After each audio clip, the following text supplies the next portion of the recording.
Hello friends, सर्वांचे स्वागत आहे आपल्या के.पी. फार्मा यूट्यूब पेजवर. आणि आजचा आपला टॉपिक आहे फार्मॅकोकायनेटिक. सो टॉपिककडे प्रोसीड करण्याआधी जर पेजवरती कोणी नवीन असेल तर आत्ता चॅनलला सबस्क्राईब करा. बॅक टू दी पॉईंट, आजचा आपला टॉपिक आहे फार्मॅकोकायनेटिक. यामध्ये आपण फार्मॅकोकायनेटिकची डेफिनेशन्स आणि याचे जे पॅरामीटर्स आहेत तर ते वन बाय वन आपण डिस्कस करणार आहोत. प्रिव्हियसली आपण जनरल फार्मॅकोलॉजी हा टॉपिक स्टार्ट केला होता. जनरल फार्मॅकोलॉजी आपण हा टॉपिक स्टार्ट केला होता.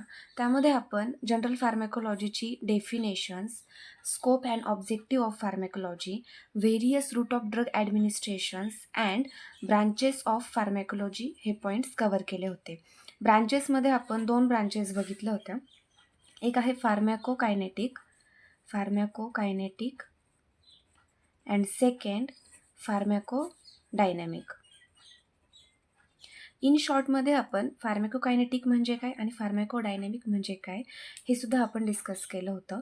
सो आज आपण फार्मॅकोलॉजीच्या ज्या ब्रांचेस आहेत किंवा त्यालाच टाईप्स ऑफ फार्मॅकोलॉजीच्या आहेत त्यामध्ये जो फर्स्ट आहे फार्मॅकोकायनेटिक हा पॅरामीटर आपण किंवा हा टाईप जो आहे तो आपण डिस्कस करणार आहोत. सो फार्मा इट मीन्स काय तर pharma it means study of drug and their uses and effect is also known as pharma. And kinetic म्हणजे काय, यामध्ये हे जे पॅरामीटर्स आहेत फार्माचे लाईक ADME याचा स्टडी करणं is also known as pharmacokinetic. So simple define आहे pharmacokinetic it means to study ADME of drug is also known as pharmacokinetic. A it means absorption, D stands for distribution, M stands for metabolism, and E stands for excretion. So absorption, distributions, metabolism and excretion याचा जो study आहे तर तो फार्मॅकोकायनेटिकच्या under येतो आणि it is also known as pharmacokinetic. जे पण drugs आहेत त्या ड्रगचा ADME स्टडी जो आहे तर तो फार्मॅकोकायनेटिकमध्ये येतो. तसेच फार्मॅकोकायनेटिकमध्ये काय असणार, जे ड्रग्ज आहेत किंवा आपण असं म्हणू शकतो to study effect of body on drugs is also known as pharmacokinetic. या फार्मॅकोकायनेटिकमध्ये यामध्ये बॉडीवरती ड्रगचा काय इफेक्ट आहे याचा स्टडी केला जातो. सो सिम्पल डिफाईन आहे, आपण डिफाईन बघू. Pharmacokinetic it means to study the effect of body on drugs is also known as pharmacokinetic, as well as to study ADME of the drug is also known as pharmacokinetic. ADME it means absorption, distributions, metabolism and excretion. So one by one आपण हे जे parameters आहेत फार्मॅकोकायनेटिकचे तर ते discuss करणार आहोत. So absorption जो आहे हा फर्स्ट आहे. ॲब्सॉर्प्शन्स म्हणजे काय, आपण previously various route of drug administrations हा पॉईंट कव्हर केला होता. सो जेव्हा मी साईट ऑफ ॲडमिनिस्ट्रेशन्स म्हणेल तर त्यावेळेस तेच जे रूट्स आहेत ड्रग ॲडमिनिस्ट्रेशनचे तर तेच इन्क्लुडिंग असणार आहेत. ॲब्सॉर्प्शन्समध्ये काय आहे, जे मेडिसिन्स असतात ते मेडिसिन्स आपण साईट ऑफ ॲडमिनिस्ट्रेशन्स केल्यापासनं ते सिस्टमिक सर्क्युलेशन्सपर्यंत त्याची जी मुवमेंट होते त्याला आपण ॲब्सॉर्प्शन्स असं म्हणतो. म्हणजे साईट ऑफ ॲडमिनिस्ट्रेशनपासून ते सिस्टमिक सर्क्युलेशनपर्यंत जी ड्रगची मुवमेंट होते, movement of drug is also known as absorption. इथे डिफाईन आहे, movement of substances from the site of administration to systemic circulations is also known as absorptions. So आता इथे ॲब्सॉर्प्शनचे 4 टाईप्स दिलेले आहेत. First आहे पॅसिव्ह डिफ्युजन, सेकंड वन आहे active diffusion, third one आहे facilitated diffusion and fourth one आहे carrier mediated membrane. Passive diffusion जो आहे ॲब्सॉर्प्शनचे जे टाईप्स आहेत त्यामध्ये फर्स्ट आहे पॅसिव्ह डिफ्युजन. सो पॅसिव्ह डिफ्युजन्समध्ये काय होणार, जी मेजॉरिटी ऑफ ड्रग ॲब्सॉर्प्शनची कॅपॅसिटी जी आहे तर ती पॅसिव्ह डिफ्युजनमध्ये आहे. म्हणजे majority of drug absorption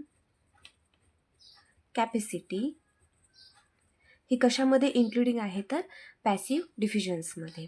second one आहे ॲक्टिव्ह डिफ्युजन. ॲक्टिव्ह डिफ्युजनचा रोल काय आहे तर एनर्जी रिक्वायरमेंट. ठीक आहे. थर्ड वन आहे फॅसिलिटेड डिफ्युजन. फॅसिलिटेड डिफ्युजन जो आहे हा पॅसिव्ह डिफ्युजनचाच एक पार्ट आहे किंवा टाईप आहे. यामध्ये काय होणार, जे सबस्टन्सेस आहेत किंवा जे ड्रग्ज असतात त्यालाच आपण सबस्टन्सेस असं म्हणू. जे सबस्टन्सेस आहे तर त्याची मुवमेंट आहे, सबस्टन्सेसची मुवमेंट आहे कॉन्सन्ट्रेशन्स ग्रॅडियंटपर्यंत, बट विदाऊट रिक्वायरिंग एनर्जी किंवा without requirement of energy is also known as facilitated diffusion. Last one आहे carrier mediated diffusion. Carrier mediated डिफ्युजन्समध्ये काय होणार, जे प्रोटीन्स असतात तर प्रोटीनची मुवमेंट होणार कोणापर्यंत तर कॉन्सन्ट्रेशन ग्रॅडियंटपर्यंत. ॲब्सॉर्प्शनचे हे जे 4 टाईप्स आहेत, passive, active, facilitated and carrier mediated. Passive डिफ्युजन्समध्ये काय होणार, इथे आहे पॅसिव्ह डिफ्युजन. सो पॅसिव्ह डिफ्युजन्समध्ये जी मेजॉरिटी ऑफ ड्रग ॲब्सॉर्प्शनची कॅपॅसिटी आहे तर ती पॅसिव्ह डिफ्युजन्समध्ये आहे. ॲक्टिव्ह डिफ्युजन्समध्ये एनर्जी रिक्वायरमेंट होणार.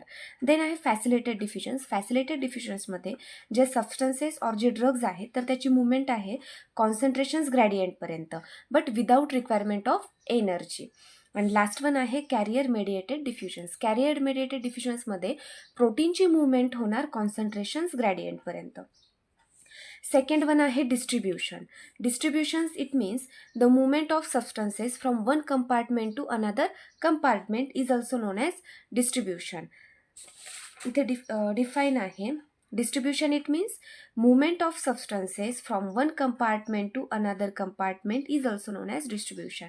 कंपार्टमेंट म्हणजेच काय, जे बॉडीचे वेरियस ऑर्गन्स आहेत, एका ऑर्गनपासून दुसऱ्या ऑर्गनपर्यंत जे ड्रगची मुवमेंट आहे is also known as distribution.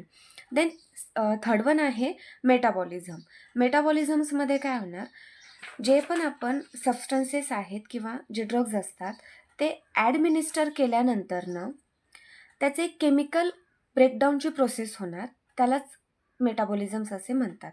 म्हणजे ड्रग ॲडमिनिस्टर केल्यापासनं त्या ड्रगची एक केमिकल प्रोसेस होते, केमिकल प्रोसेसने ब्रेकडाऊन होणार आणि इट ऑल्सो नोन ॲज मेटाबॉलिझम्स. और मेटाबॉलिझम्सलाच बायो ट्रान्सफॉर्मेशनसुद्धा म्हणतात, बायो ट्रान्सफॉर्मेशन. सिंपल कीवर्ड्स आहेत. मेटाबॉलिझम्स म्हणजे काही chemical breakdown of substances is also known as metabolism and मेटाबॉलिझम्सलाच अदर नेम आहे बायो ट्रान्सफॉर्मेशन्स. सो इथे डिफाईन आहे metabolism. It means chemical breakdown of substances is also known as metabolism और it is also known as bio transformations. So याच्या 2 phase आहेत मेटाबॉलिझममध्ये, phase 1 and phase 2. Phase 1लाच functionalisations reactions म्हणतात आणि phase 2ला कॉन्जुगेशन्स reactions. जे फंक्शनलायझेशन्स रिॲक्शन आहे म्हणजे फेज 1 जी आहे मेटाबॉलिझमच्या 2 फेज आहेत, फेज 1 अँड फेज 2. फेज 1मध्ये ऑक्सिडेशन रिडक्शन अँड हायड्रोलायसिस ह्या प्रोसेस इन्क्लुडिंग असणार. आणि जी फेज 2 आहे तर फेज 2मध्ये असायलेशन, मिथायलेशन अँड सल्फोनेशन या रिॲक्शन इन्क्लुडिंग असणार. फेज 1ला म्हणतात फंक्शनलायझेशन रिॲक्शन आणि फेज 2ला कॉन्जुगेशन रिॲक्शन. आणि ह्या दोन्ही कशाच्या अंडर आहेत तर मेटाबॉलिझमच्या 2 फेज आहेत. फेज 1मध्ये oxidation reductions and hydrolysis reaction including असणार आणि फेज 2मध्ये acylations, methylations and sulphonation.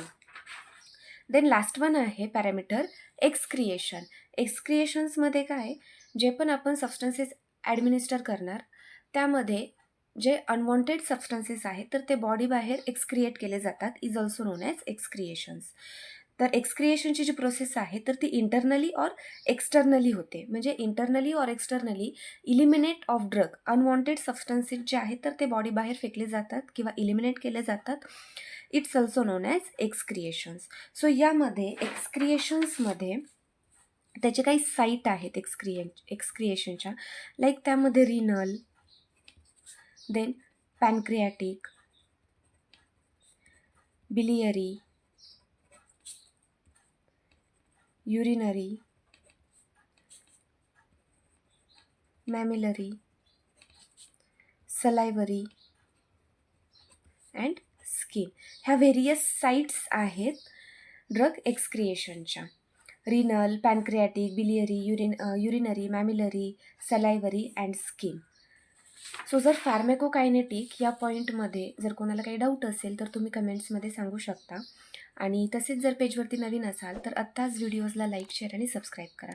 Next पार्टमध्ये आपण जे जनरल फार्मॅकोलॉजीच्या ब्रांचेस आहेत त्यामध्ये जी सेकंड ब्रांच आहे फार्मॅकोडायनेमिक, हे आपण डिस्कस करणार आहोत. थँक्यू.